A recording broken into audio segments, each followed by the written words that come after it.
Hello, welcome students. Today we will discuss about torque on a current carrying coil placed in uniform magnetic field. Before this, we have discussed about force on a current carrying conductor placed in uniform magnetic field. And that force will be F is equal to ILV sin theta. We have calculated the formula for this force. अगर किसी current carrying conductor को magnetic field में रखा जाए तो उसके ऊपर force act करती है I L B sine theta. I is the current through the conductor, L is the length of the conductor, B is magnetic field and theta is angle between current and magnetic field. अगर current इधर जा रहा है और ये magnetic field है तो इसके बीच में अगर कोई एंगल थीटा है तो इस केस में जो फोर्स आएगी वो I L B sine theta. यही कॉन्सेप्ट यूज करके हम किसी कॉइल के ऊपर कितना टॉर्क एक्ट करेगा वो हमने कैलकुलेट करना है अगर उसको यूनिफॉर्म मैग्नेटिक फील्ड में रखा गया है. चलिए कैलकुलेट करते हैं. Now torque on current carrying coil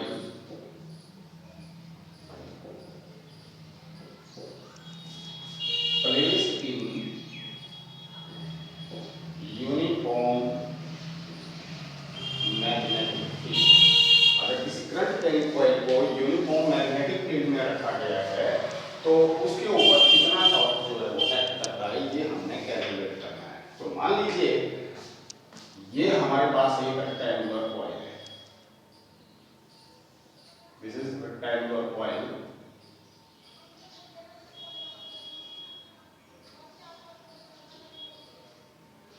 suppose P Q R S ये रेक्टेंगुलर कॉइल है और मान लीजिए इसमें से कोई करंट I फ्लो कर रहा है. Let I is the current flowing through the coil in this direction.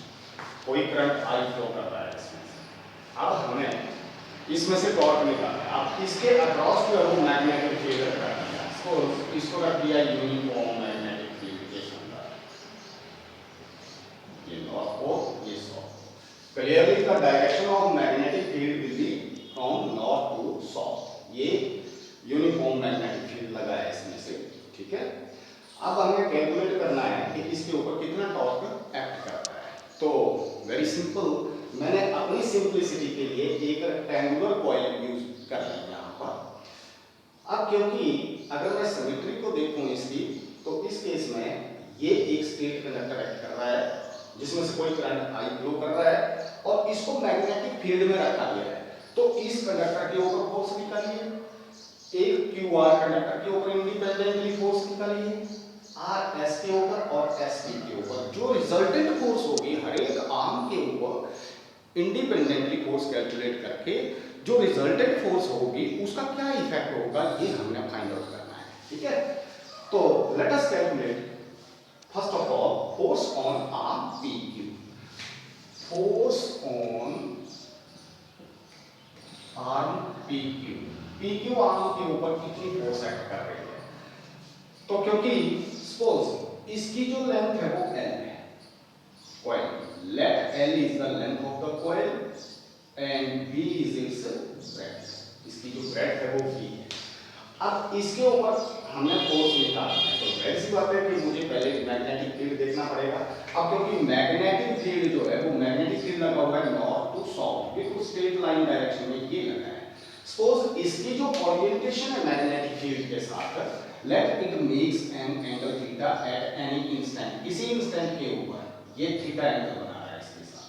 ये मैग्नेटिक फील्ड इधर है और मैग्नेटिक फील्ड के साथ जो कंडक्टर है ये करंट कैरिंग कंडक्टर है ये एंगल थीटा बना रहा है. Then force on RPQ. Let this force is represented by F1. F1 is equal to how much it will be?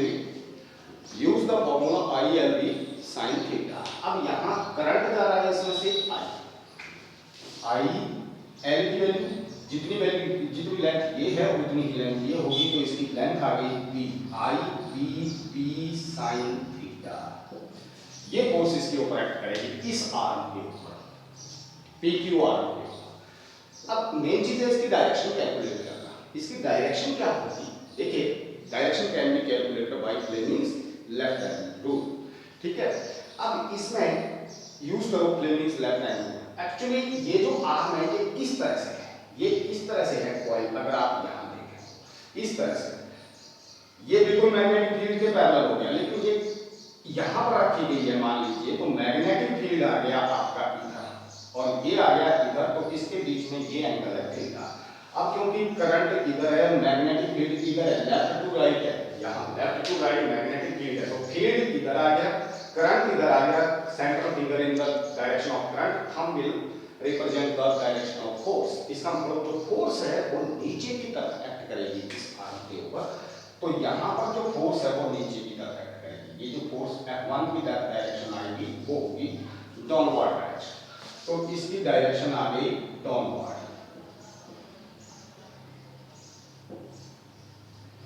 Now force on arm QR, अब QR के ऊपर calculate कर लीजिए फोर्स।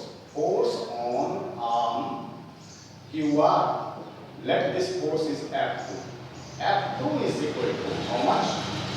आपके कोई कौन सा फोर्स किसी कंडक्टर के ऊपर के इस तरह से है, ये आर्म इस तरह से, तो इसका मतलब मैग्नेटिक फील्ड इधर है, आर्म ये इस तरफ है, मैग्नेटिक फील्ड इधर है, तो दोनों के बीच में ये देखिए मैग्नेटिक फील्ड है नॉर्थ टू साउथ, तो ये आ गया मैग्नेटिक फील्ड की डायरेक्शन और ये एंगल आ जाएगा 90 डिग्री।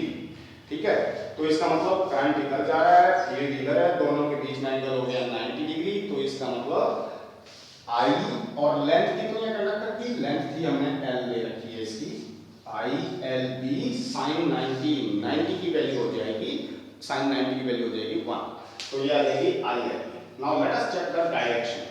अब क्योंकि करंट ऊपर की तरफ है, मैग्नेटिक फील्ड इधर है, तो इसका मतलब first finger in the direction of field, central in the current, current ऊपर की तरफ है तो सेंट्रल फिंगर को ले जाइए ऊपर और थंब चला जाएगा अंदर की तरफ, इसका मतलब perpendicular to this plane and directed inward. तो फोर्स की जो डायरेक्शन होगी that will be perpendicular to this plane and directed inward. तो ये आ गई फोर्स की डायरेक्शन F2, ये आ गया क्रॉस, इसका मतलब perpendicular to this plane and directed inward. Clear, this is the direction of this force, तो ये इसकी डायरेक्शन आ गई क्रॉस। अब फोर्स निकालिए RS आर्म के ऊपर। Now force on arm RS के ऊपर कितनी फोर्स एक्ट करेगी। अब क्योंकि जो मैग्नेटिक फील्ड है उसकी डायरेक्शन इधर है, तो इसके साथ अगर ये एंगल थीटा है, ये वाला एंगल थीटा है, तो ये एंगल भी थीटा होगा, तो ये वाला एंगल कितना हो जाएगा, क्योंकि B मेरा इधर है और I जो है वो इधर है, तो ये एंगल बन जाएगा हमारे पास 180 माइनस थीटा, तो ये एंगल आ गया हमारे पास 180 माइनस थीटा। तो F3 इज इक्वल टू कितना, ILB sin थीटा, L की वैल्यू यहाँ B है, तो ये बन जाएगा IBB sin 180 माइनस थीटा, और you can write it as F3 is equal to IBB sin 180 minus theta is sin theta. Direction क्या होगी इसकी, इसकी डायरेक्शन आप कैलकुलेट करिए, तो एक्चुअली ये आर्म जो है वो इस तरह से है, यूं करंट इधर, मैग्नेटिक फील्ड उधर और फोर्स निकालनी है इसके ऊपर, तो फर्स्ट फिंगर फील्ड इधर है, फील्ड करंट इधर है, फोर्स कहां चलेगी, ऊपर की तरफ चलेगी, तो इसका मतलब यहां पर जो फोर्स एक्ट करेगी वो इधर एक्ट करेगी, दिस इज F3 यानी upward direction, upward. Now force on arm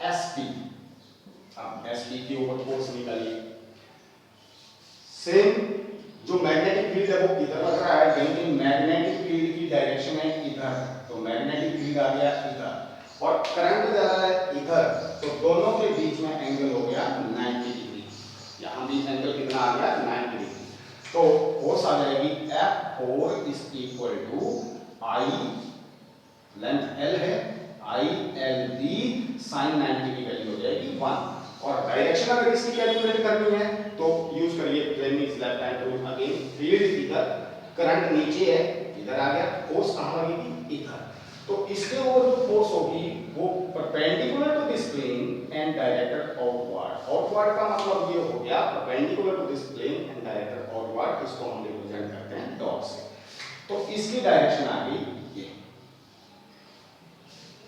तो हर एक आर्म के ऊपर हम फोर्स कैलकुलेट कर चुके हैं। जो आर्म पी क्यू के ऊपर फोर्स थी वो ये थी, आर क्यू आर के ऊपर फोर्स आई हमारे पास ये, और आर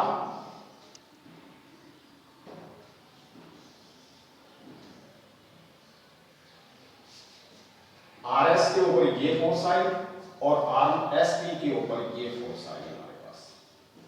अब इन चारों फोर्सेस की रिजल्टेंट फोर्स देखिए, और उसका रिजल्टेंट फोर्स का इसके ऊपर क्या इफेक्ट होगा वो हमने फाइंड आउट करना है। अब अगर मैं फोर्स F1 और F3 को देखता हूं, तो ये जो दोनों फोर्सेस हैं, ऐसा नहीं है कि एक पॉइंट के ऊपर लग रही है, इसके हर एक पॉइंट के ऊपर इस तरह से फोर्सेस लग रही हैं, ये F3 इक्वल इन मैग्नीट्यूड, और इसके हर एक पॉइंट के ऊपर नीचे की तरफ इस तरह से फोर्स लग रही है। तो कहने का मतलब ये हो गया कि जैसे मान लीजिए ये कॉइल है, रेक्टेंगुलर कॉइल है, तो इसके इस एंड के ऊपर फोर्स लग रही है ऊपर की तरफ, और इसके इस एंड के ऊपर फोर्स लग रही है नीचे की तरफ। यानी F1 और F3 जो है वैल्यू अगर हम देखें, जो वैल्यू F1 की है वही वैल्यू मेरे पास F3 की है, I dB sin theta, I dB sin theta. Magnitude दोनों का सेम है, लेकिन डायरेक्शन अपोजिट है। और मोर मेन चीज क्या है, दोनों की लाइन ऑफ एक्शन जो है वो सेम है। अगर लाइन ऑफ एक्शन सेम है तो इसका मतलब both will cancel each other. Now clearly F1 and F3 are equal and opposite, hence cancel each other, cancel each other। इन दोनों का इफेक्ट नील हो जाएगा, ये आपस में कैंसल हो जाएंगे, तो इसके कारण कोई फोर्स कॉइल के ऊपर एक्ट नहीं करेगी। अब इस आर्म को देखो और इस आर्म को, अगर हम इस आर्म की बात करते हैं, क्यू आर की बात करते हैं, यानी F2 की बात करते हैं, तो F2 जो है वो कहाँ है, perpendicular to plane and directed inward, इस तरह है। इस आर्म के ऊपर जैसे ये मान लीजिए, जैसे ये कॉइल है, तो इसके इस आर्म के ऊपर अंदर की तरफ फोर्स लग रही है, और इस आर्म के ऊपर ये इस आर्म के ऊपर जो फोर्स है ये perpendicular to plane and directed outward है, मतलब इस आर्म के ऊपर फोर्स इधर लग रही है और इस आर्म के ऊपर फोर्स इधर लग रही है। इन दोनों फोर्सेस की वजह से क्या होगा, इनकी लाइन ऑफ एक्शन जो है वो डिफरेंट है। इसकी लाइन ऑफ एक्शन ये है, इसकी लाइन ऑफ एक्शन ये है, तो इसका मतलब ये हो गया कि दोनों की लाइन ऑफ एक्शन डिफरेंट होने की वजह से व्हाट हैपन, इन दोनों की वजह से ये कॉइल जो है वो रोटेट करना शुरू हो जाएगी, इस तरह से रोटेट कर जाएगी। अगर ये कॉइल रोटेट कर गई तो इसका क्या मतलब हुआ, टर्निंग इफेक्ट हो गया। टर्निंग इफेक्ट का मतलब हो गया टॉर्क एक्ट कर जाएगा इसके ऊपर। Now clearly due to F2 इसके ऊपर लग रही है F2 और इसके ऊपर लग रही है, सपोज इसको हमने रिप्रेजेंट कर रखा है F4 से। Due to F2 and F4 the coil experiences torque। F2 और F4 की वजह से कॉइल जो है वो टॉर्क एक्सपीरियंस करेगी। कितना टॉर्क, इसमें टर्निंग इफेक्ट हो गया, तो कितना टॉर्क एक्सपीरियंस करेगी ये हमें निकालना है। Then torque on the coil, torque on the coil tau is equal to, अब देखिए ये कपल ऑफ फोर्स एक्ट कर रहा है, एक फोर्स इधर लग रही है, एक फोर्स इधर लग रही है, तो इसमें टर्निंग इफेक्ट यूं हो रहा है। तो कपल ऑफ फोर्स है तो either force multiplied by perpendicular distance between the forces, तो टॉर्क इसके बराबर हो जाएगा either force into perpendicular distance between the forces, between forces, forces के बीच में जो परपेंडिकुलर डिस्टेंस होगी। इसका मतलब अब इन दोनों फोर्सेस के बीच में परपेंडिकुलर डिस्टेंस क्या होगी, क्योंकि एक फोर्स इधर लग रही है, दूसरी फोर्स इधर लग रही है, तो दोनों के बीच में परपेंडिकुलर डिस्टेंस क्या होगी ये हमें कैलकुलेट करना है। तो सपोज ये मैग्नेटिक फील्ड है, देखिए जरा मैं सेपरेटली इसकी डायग्राम इधर बना रहा हूं। ये मैग्नेटिक फील्ड लगा हुआ है बी, जो मैग्नेटिक फील्ड था वो इधर था, और ये जो आर्म पी क्यू है ये कोई एंगल मैग्नेटिक फील्ड के साथ थीटा बना रहा है, तो इसका मतलब ये आर्म पी क्यू आ गया, ये पी और ये क्यू, ये आर्म पी क्यू। अब क्यू के ऊपर जो फोर्स लग रही है वो perpendicular to plane and directed inward, ये इधर लग रही है क्रॉस डायरेक्शन, और इसके ऊपर जो फोर्स लग रही है वो इधर लग रही है और ये डॉट डायरेक्शन में लग रही है। पी क्यू आर्म की जो डिस्टेंस थी, लेंथ थी, वो थी पी, और ये मैग्नेटिक फील्ड की डायरेक्शन ये थी, तो मैग्नेटिक फील्ड के साथ ये कोई एंगल थीटा बना रहा है आर्म, ये जो आर्म पी क्यू है ये कोई एंगल थीटा बना रहा है, मुझे कैलकुलेट करना है टॉर्क। अब इसका मतलब यहाँ फोर्स थी, कौन सी फोर्स थी, यहाँ थी F2 और यहाँ थी F4, ये F2 थी और इसको रिप्रेजेंट किया था मैंने F4 से। F2 इधर लग रही है परपेंडिकुलर टू दिस प्लेन, ये यूं है आर्म एक्चुअली, तो इसके ऊपर फोर्स इधर लग रही है, इसके ऊपर फोर्स इधर लग रही है बाहर की तरफ। अब परपेंडिकुलर डिस्टेंस निकालनी है फोर्सेस के बीच में, तो मैंने क्या किया, इनको ज्वाइन कर दिया। सपोज ये कोई पॉइंट N आ गया जहां पर ये मिले, अंडरस्टूड सी बात है।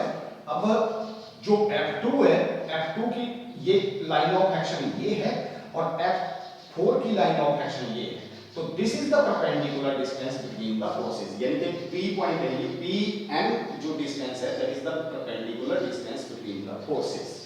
Then torque is equal to either force का मतलब मैग्नीट्यूड ऑफ आइदर फोर्स, चाहे F2 ले लो चाहे F4 ले लो, तो F2 into perpendicular distance between the forces will become Pn. Now by using T ratios we can calculate the value of Pn here from right angle triangle PNQ. You can write here Pn upon PQ is equal to which ratio, कौन सी ratio बन रही है, base upon hypotenuse, इसका मतलब cos theta, और Pn is equal to PQ, PQ की value थी मेरे पास B, इसको इधर ले लीजिए तो ये बन जाएगा B cos थीटा। कहने का मतलब ये हो गया कि इनके बीच में जो परपेंडिकुलर डिस्टेंस आ रही है वो बन रही है मेरे पास B cos थीटा। रख दीजिए वैल्यू इसकी। Now clearly torque is equal to F2 की वैल्यू थी मेरे पास ILB into B cos theta. अब यहां पर L जो है वो लेंथ ऑफ कॉइल है और B जो है वो ब्रेड्थ है कॉइल की, तो L इंटू B बन जाएगा एरिया, लेंथ इंटू ब्रेड्थ हो जाएगा, क्योंकि रेक्टेंगुलर कॉइल है और रेक्टेंगल का जो एरिया है वो लेंथ इंटू ब्रेड्थ। और torque is equal to IBA cos theta. What is A here, A is equal to L into B area of coil. A जो है वो क्या बन जाएगा, एरिया हो जाएगा कॉइल का, तो tau is equal to IBA cos theta. ठीक है। अगर इस तरह की coil it has n number of turns, मान लीजिए पॉइंट किया गया है, there are so many number of turns, इसमें बहुत ज्यादा टर्न्स जो है वो पेटी गई है, तो इसका मतलब if coil has n number of turns, अगर n नंबर ऑफ टर्न्स हैं then torque is equal to, अब एक कॉइल के कारण, एक सिंगल कॉइल के कारण टॉर्क एक्ट कर रहा है IBA cos थीटा, तो n नंबर ऑफ टर्न्स के कारण कितना हो जाएगा, NIBA cos थीटा। This is the torque acting on the coil. Clear. अब ये थोड़ा सा इरेज कर देते हैं।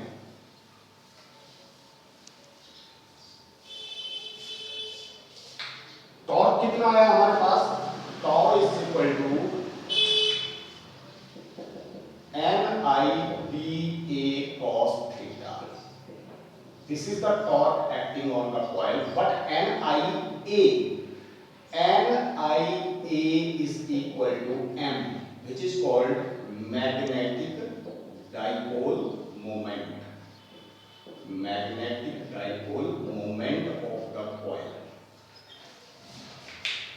N into I into A, this is called magnetic dipole moment of the coil। तो इसको लिखा जा सकता है tau is equal to MB cos theta.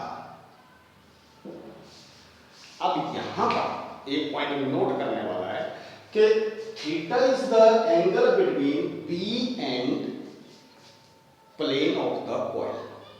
अब अगर हम एम की बात करें तो मैग्नेटिक डाइपोल मोमेंट की क्या डायरेक्शन होगी, ध्यान देना। ये कॉइल थी, इसको मैं थोड़ा सा, चलो ये कॉइल थी हमारे पास, करंट जा रहा है यूं, ठीक है, और मैग्नेटिक फील्ड, अब इसका मतलब अगर करंट इधर जा रहा है, यूं जा रहा है, तो करंट के कारण जो है वो मैग्नेटिक फील्ड होगा इसका खुद का, और उसके कारण ये मैग्नेटिक डाइपोल एक्ट करेगी। तो मैग्नेटिक डाइपोल अगर एक्ट कर रही है तो इसका कुछ ना कुछ मैग्नेटिक डाइपोल मोमेंट भी होगा, दैट विल बी NIA। और मैग्नेटिक डाइपोल की डायरेक्शन जो होगी, तो right hand palm rule use कर सकते हैं आप, घुमाइए इसको तो perpendicular to plane of the coil and directed outward, ये आ जाएगी। मतलब जो मैग्नेटिक डाइपोल मोमेंट होगा वो हमेशा perpendicular to the plane of the coil रहेगा, ठीक है। फिंगर को घुमाइए करंट की डायरेक्शन में, अगर ये करंट की डायरेक्शन है, यूं जा रहा है, तो इसका मतलब फिंगर को घुमाइए तो ये मैग्नेटिक डाइपोल मोमेंट की डायरेक्शन हो जाएगी। तो इसका मतलब यहाँ थीटा m और b के बीच में नहीं है, थीटा जो एंगल है वो है मैग्नेटिक फील्ड, और क्योंकि थीटा एंगल लिया था मैंने मैग्नेटिक फील्ड और प्लेन ऑफ द कॉइल के बीच में। अब जो इसका मैग्नेटिक डाइपोल मोमेंट होगा that will be normal to the plane of the coil. तो सपोज अगर मान लो ये कॉइल है, जो मैग्नेटिक फील्ड है वो कोई एंगल थीटा बना रहा है इसके साथ इस तरह से। अब इसका जो ये कॉइल थी, जो मैग्नेटिक फील्ड है वो सपोज कोई एंगल इसके साथ थीटा बना रहा है, प्लेन के साथ जो कोई एंगल थीटा है इसका, अगर प्लेन के साथ इसका कोई एंगल थीटा है तो नॉर्मल के साथ इसका कितना हो जाएगा, क्योंकि अगर ये थीटा है तो नॉर्मल यूं आएगा, यानी कि मैग्नेटिक मोमेंट जो होगा that will be normal to the plane of the coil, इसके ऊपर नॉर्मल होगा। तो इसका मतलब नॉर्मल है तो ये टोटल एंगल नॉर्मल, और ये यहां तक ये एंगल आ गया 90। तो अगर मान लीजिए इसका नॉर्मल जो है वो मैग्नेटिक फील्ड के साथ कोई एंगल अल्फा बना रहा है, ये एंगल, ये अगर मैग्नेटिक फील्ड है, ये जो मेरा मार्कर है, मार्कर अगर इसके साथ एंगल ये नॉर्मल आ गया इधर, तो ये एंगल था थीटा, प्लेन के साथ मैग्नेटिक फील्ड का था थीटा, और नॉर्मल के साथ ले लेता हूं अल्फा, तो इसका मतलब थीटा और अल्फा कितना हो गया टोटल 90 डिग्री। तो it means if magnetic dipole moment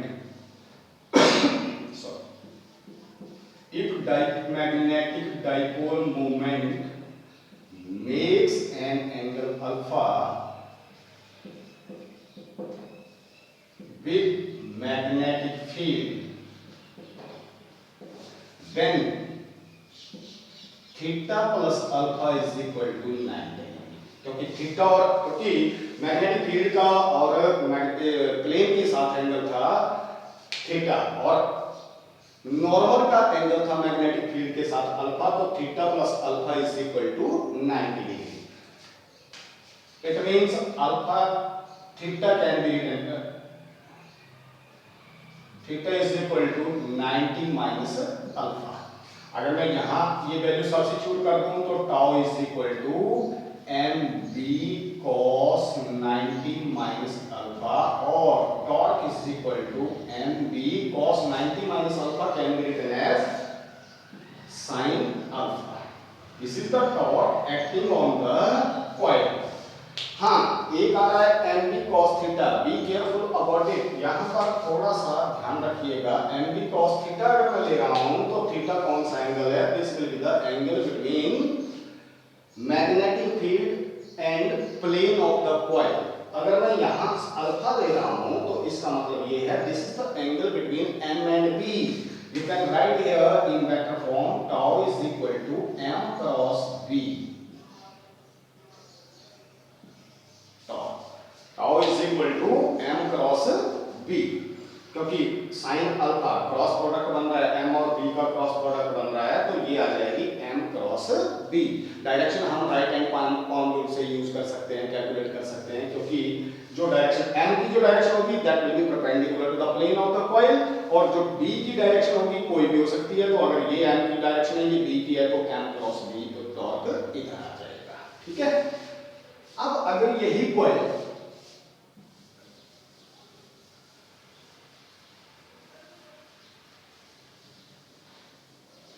जैसे मान लीजिए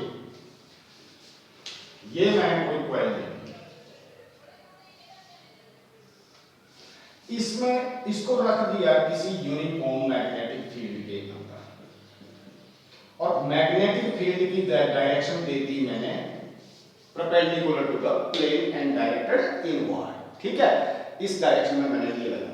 how much torque this coil will experience. Suppose कोई करंट आई जा रहा है इसमें से, ये कोई करंट आई जा रहा है, अब इसके कारण इसके ऊपर कितना टॉर्क ये कॉइल एक्सपीरियंस करेगी। अब अंडरस्टूड सी बात है, अगर इसकी लेंथ L है और ब्रेड्थ B है, तो इसका मतलब इसके ऊपर फोर्स एक्सपीरियंस करेगा I। अब देखिए मैग्नेटिक फील्ड है इधर, मैग्नेटिक फील्ड इधर है, करंट इधर जा रहा है, तो फोर्स कहां लगी, अपवर्ड डायरेक्शन, इधर लगी फोर्स। चलिए इसको मैं F1 बोल देता हूं। How much force it will be, अगर I करंट है, B इसकी ब्रेड्थ है, तो इसका मतलब I B sin theta, theta की वैल्यू हो गई इस केस में मैग्नेटिक फील्ड है यूं, जो मैग्नेटिक फील्ड है वो इधर है, मैग्नेटिक फील्ड यूं है, करंट इधर है, तो दोनों के बीच में एंगल हो गया 90, तो फोर्स कहां जाएगी, अपवर्ड डायरेक्शन। सिमिलरली इस आर्म के ऊपर कितनी फोर्स एक्ट करेगी, अब इसमें भी जो फोर्स होगी, पहले डायरेक्शन का तो मैग्नेटिक फील्ड था इधर, करंट था नीचे, तो फोर्स लगेगी इधर। अगर मैं इसको इधर मैं F2 से मेंशन कर देता हूं, तो F2 की वैल्यू आ जाएगी ILB sin थीटा, थीटा की वैल्यू कितनी आ गई, यहां करंट इधर है, तो थीटा की वैल्यू आ गई, सॉरी मैग्नेटिक फील्ड है ये और परपेंडिकुलर टू प्लेन, और ये एंगल हो जाएगा 90 डिग्री B और करंट के बीच में। सिमिलरली अगर इसके ऊपर फोर्स निकाली जाए, करंट जा रहा है इधर और मैग्नेटिक फील्ड है यूं, मैग्नेटिक फील्ड है परपेंडिकुलर टू प्लेन, तो फील्ड इधर, करंट इधर, फोर्स कहां चली जाएगी, नीचे, तो इसके ऊपर फोर्स आ जाएगी नीचे, कितनी F3 बोल देता हूं, कितनी आ जाएगी IBB sin थीटा की वैल्यू, फील्ड इधर है, करंट इधर है, तो ये एंगल आ जाएगा मेरे पास 90 डिग्री। सिमिलरली यहां पर फोर्स अगेन, फील्ड था इधर, मैग्नेटिक फील्ड इधर है, करंट ऊपर की तरफ है, करंट चला गया ऊपर, फोर्स लगेगी इधर, कितनी फोर्स लगेगी, IF4 is equal to ILB sin theta. ये देखिए मैग्नेटिक फील्ड यूं था, करंट इधर है, तो इसके बीच में एंगल कितना आ गया, 90, तो इसका मतलब ILB। अब अगर टॉर्क निकालना है, तो टॉर्क कितना आ जाएगा इस केस में, टॉर्क आ जाएगा, देखिएगा अंडरस्टूड सी बात है, जितनी फोर्स ये नीचे की तरफ लग रही है, उतनी ही फोर्स ऊपर की तरफ लग रही है, हर एक पॉइंट के ऊपर लग रही है, यहाँ ऊपर की तरफ, सिमिलरली उतनी ही फोर्स नीचे की तरफ लग रही है IB। ठीक है, तो इसका मतलब ये हो गया, इसके ऊपर फोर्स लग रही है IBB, तो इसका मतलब ये हो गया, जितनी फोर्स अपवर्ड डायरेक्शन में लग रही है, उतनी ही फोर्स इस कंडक्टर के ऊपर डाउनवर्ड डायरेक्शन में लग रही है, IBB sin IBB। इसका मतलब दोनों फोर्सेस इक्वल और अपोजिट हैं, तो नेट फोर्स कितनी हो गई, 0। अब चेक करते हैं इन आर्म की फोर्स, इसमें भी इस आर्म के ऊपर फोर्स लग रही है इधर, कितनी फोर्स लग रही है, IL, और इस आर्म के ऊपर भी फोर्स लग रही है इधर, कितनी फोर्स है, IL, तो इसमें भी फोर्स यूं लग रही है, तो net force 0, equal and opposite. तो जितनी फोर्स ऊपर की तरफ लग रही है, उतनी ही फोर्स नीचे की तरफ लग रही है, जितनी फोर्स इधर लग रही है, उतनी ही फोर्स इधर लग रही है, तो ये इसके साथ कैंसिल हो जाएगी, ये इसके साथ कैंसिल हो जाएगी, net force on the coil will be 0। तो अगर नेट फोर्स 0 है, कोई टॉर्क एक्सपीरियंस नहीं करेगी, इस केस में torque experience by the coil will be 0। ठीक है, तो आज के इस लेक्चर में इतना ही, बाकी हम नेक्स्ट लेक्चर में डिस्कस करेंगे। Thank you.